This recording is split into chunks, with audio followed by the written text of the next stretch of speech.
Hi dears, welcome to Home Queen Treats. இன்றைக்கி நம்மளுடைய home queen treats சேனலில் சூப்பரான ஒரு ரெசிபி உங்கள் கூட ஷேர் பண்ணியிருக்கேன். நண்டு கிரேவின்னு சொல்லலாம், இல்லை மசாலா வறுவல் குழம்பு எப்படி வேணால் நம்ம எடுத்துக்கலாம். நம்ம கொடுக்குற கன்சிஸ்டன்சியை பொறுத்து இதுக்கு பேர் வச்சுக்கலாம்.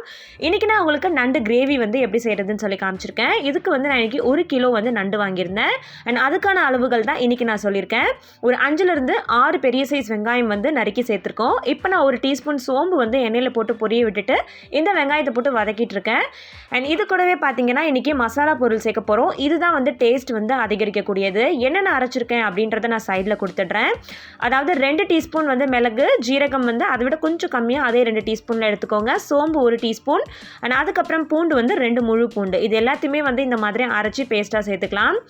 ஸோ நண்டு அப்படின்னும் போது நிறைய பேத்துக்கு ரொம்ப பிடிக்கும். கடையில் வெளியில் ஹோட்டலெல்லாம் சாப்பிட்டுப்பாங்க. பட் வீட்டில் சமைச்சு சாப்பிட தெரியாதவங்களுக்கு இந்த வீடியோ ரொம்ப யூஸ்ஃபுல்லாக இருக்கும். இப்போ இந்த மசாலாவுடைய பச்சை வாசனை போகிற வரைக்கும் நல்லாவே கிளறி விட்டுக்கலாம். ஆயில் பத்தலை அப்படின்னா கொஞ்சம் சேர்த்துக்கலாம். எப்போதுமே ஆயில் கொஞ்சம் கம்மியாகவே சேர்த்துக்கலாம். ஏன் அப்படின்னா நண்டுலேருந்து நமக்கு கொஞ்சம் தண்ணி எண்ணெய் எல்லாமே இறங்கும். அண்ட் இது கூடவே ஒரு பச்சை மிளகாய், அதுக்கப்புறம் ஒரு 5 போல் தக்காளி எடுத்துருக்கேன். அதையும் நல்லாவே சேர்த்துக்கிறேன். ஸோ 6 வெங்காயம் 5 தக்காளியில் கொஞ்சம் தனியாக எடுத்து வச்சிடலாம். அதை மிக்ஸி ஜாரில் போட்டு ஓட்டி பேஸ்ட் ஆக்கி சேர்த்துக்கலாம். ஏன்னா நண்டுக்கு கிரேவி அதிகமாக கிடைக்கணும்னா இந்த மாதிரி மெத்தட் ஃபாலோ பண்ணிக்கலாம். ஸோ இப்போ மூடி போட்டு இந்த மாதிரி நல்லா கிளறி விட்டுக்கிட்டே இருந்தீங்கன்னா அதோடைய பச்சை வாசனை எல்லாமே போகிட்டு அதுக்கப்புறம் பார்த்தீங்கன்னா இது நல்லாவே தக்காளி எல்லாமே மசிஞ்சிரும். நான் ஏற்கனவே சொன்ன மாதிரி கொஞ்சம் வெங்காயம் கொஞ்சம் தக்காளி எடுத்து இந்த மாதிரி பேஸ்ட் பண்ணி சேர்த்துக்கிட்டா நண்டு கிரேவி கொஞ்சம் அதிகமாக நமக்கு கிடைக்கும். அதுக்காக தான். ஸோ இது கூடவே பார்த்திங்கன்னா 2 பூண்டு சொல்லியிருந்தேன். அந்த பூண்டு கூட ஒரு சின்ன துண்டு இஞ்சும் கூட சேர்த்து அரைச்சிக்கலாம். அந்த மசாலா பேஸ்ட்டோட இஞ்சி கூட கொஞ்சோண்டு சேர்த்து அரைச்சிக்கலாம். ரொம்பவே நல்லாயிருக்கும். ஸோ இப்போ இந்த வெங்காயம் தக்காளியுடைய பச்சை வாசனை நல்லாவே போகணும். அதுக்கு நடுவில் நம்ம நண்டு எல்லாத்தையுமே வாஷ் பண்ணி எடுத்துக்கலாம். ஸோ எப்போதுமே மீன், கறி, மட்டன், சிக்கன் இந்த மாதிரி எடுக்கிறத விட்டுட்டு எப்போயாவது ஒரு தடவை இந்த மாதிரி டிஃப்ரெண்ட்டாக நண்டு வீட்டில் செஞ்சு பாருங்கள். ரொம்பவே டேஸ்டியாக இருக்கும். ஸோ நண்டு நிறைய பேத்துக்கு நண்டு ஃபேன்ஸ் இருப்பீங்க. அவங்களாம் கண்டிப்பாக கமெண்ட் செக்ஷனில் தெரியப்படுத்துங்க. ஸோ கடையில் இந்த மாதிரி உடச்சி வாங்கிட்டு வந்துட்டோம்னா அப்படியே நம்ம வாஷ் பண்ணிக்கிட்டால் மட்டும் போதும். இப்போ பார்த்தீங்கன்னா நான் கொஞ்சம் மசாலா சேர்க்க போகிறேன். அதாவது 1/2 டீஸ்பூன் மஞ்சத்தூள், ஒரு 1/2 டீஸ்பூன் மிளகாய் தூள் நான் சேர்த்துக்கிறேன். ஸோ அதுக்கப்புறம் நான் இன்றைக்கி இதில் குழம்பு மிளகாய் தூள் சேர்க்கறதுனால கார மிளகாய் பொடி ஒரு 1 டீஸ்பூன் மட்டும் சேர்த்துக்கிறேன். ஒரு 1/2 டீஸ்பூன் போல் குழம்பு மிளகாய் தூள் சேர்க்குறேன். நிறைய பேர் வீட்டில் குழம்பு மிளகாய் தூள் இல்லாதவங்க கார மிளகாய் பொடியை ஒரு 1/2 டீஸ்பூன் சேர்த்துக்கலாம்.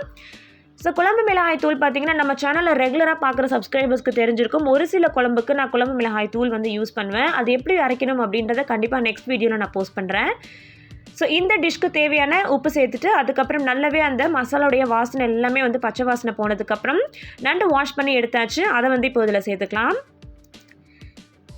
ஸோ சேர்த்துட்டு நல்லாவே ஒன்றோட ஒன்று நல்லா மசாலா மிக்ஸ் ஆகிற அளவுக்கு கிளறி விட வேண்டியதான். ஸோ இதுக்கப்புறம் பார்த்தீங்கன்னா ஒரு 5லிருந்து 6 நிமிஷம் மூடி வச்சுருங்க. ஆட்டோமேட்டிக்காக நமக்கு நண்டுலேருந்து தண்ணி இறங்கும். நண்டு வேகிறதுன்றது ரொம்பவே ஈஸியாகவும் ரொம்ப டக்குன்னு வெந்துடும். ஸோ அதனால் பாருங்கள், இப்போ 6 நிமிஷம் கழித்து நான் நல்லாவே கிளறி விட்டதுக்கப்புறம் ஓப்பன் பண்ணி பார்க்குறேன். நமக்கு ஓரளவுக்கு எல்லா இடத்துலையுமே மசாலா பட்டிருக்கு. ஸோ அந்த 6லேருந்து 7 நிமிஷம் முடிஞ்சதுக்கப்புறமா நம்ம இதில் தண்ணி சேர்த்துக்கலாம். ஒரு முறை இந்த மாதிரி நண்டு கிரேவி ட்ரை பண்ணி பாருங்கள். உங்களுக்கு ரொம்பவே பிடிக்கும். இந்த கிரேவி இன்னும் கொஞ்சம் தண்ணியாக வச்சா கூட நம்ம சப்பாத்தி அண்ட் அதே மாதிரி தோசை, இட்லிக்கு கூட இந்த கிரேவியை தொட்டு சாப்பிடலாம். ரொம்பவே நல்லாயிருக்கும். அண்ட் ஈவன் ரைஸ்க்குமே பார்த்தீங்கன்னா இது ரொம்பவே டேஸ்டியாக இருக்கும். இல்லை உங்களுக்கு ரொம்ப மசாலா வறுவல் மாதிரி வேணும்னு நினச்சிங்கன்னா நல்லா சுண்டை விட்டுட்டு ரசம் வச்சு சாப்பிட்டிங்கன்னா கூட ரொம்ப டேஸ்டியாக இருக்கும். அண்ட் ஃபைனலி பார்த்தீங்கன்னா கருவேப்பிலை சேர்த்துக்கிறேன். கருவேப்பிலை சேர்க்கும் போது அதோடைய அரோமா பார்த்தீங்கன்னா ரொம்பவே டேஸ்ட்டாக இருக்கும். அது ஸ்மெல் ஃபுல்லாகவே இறங்கியிருக்கும். உங்களுக்கு குழம்பு மாதிரி வேண்டும்னு நினச்சிங்கன்னா இந்த அளவுக்கு ஸ்டேஜ்லேயே நம்ம ஸ்டவ் ஆஃப் பண்ணிடலாம். இல்லை உங்களுக்கு கிரேவியாக வேணும்னு நினச்சிங்கன்னா ஸோ இன்னும் ஒரு 2 வெங்காயம் 2 தக்காளி கூட போட்டிங்கன்னா உங்களுக்கு அந்த கிரேவி கன்சிஸ்டன்சி வரும். தண்ணி கொஞ்சம் கம்மியாக சேர்த்துக்கிட்டிங்கன்னா நண்டு கிரேவி மாதிரி வந்துடும்.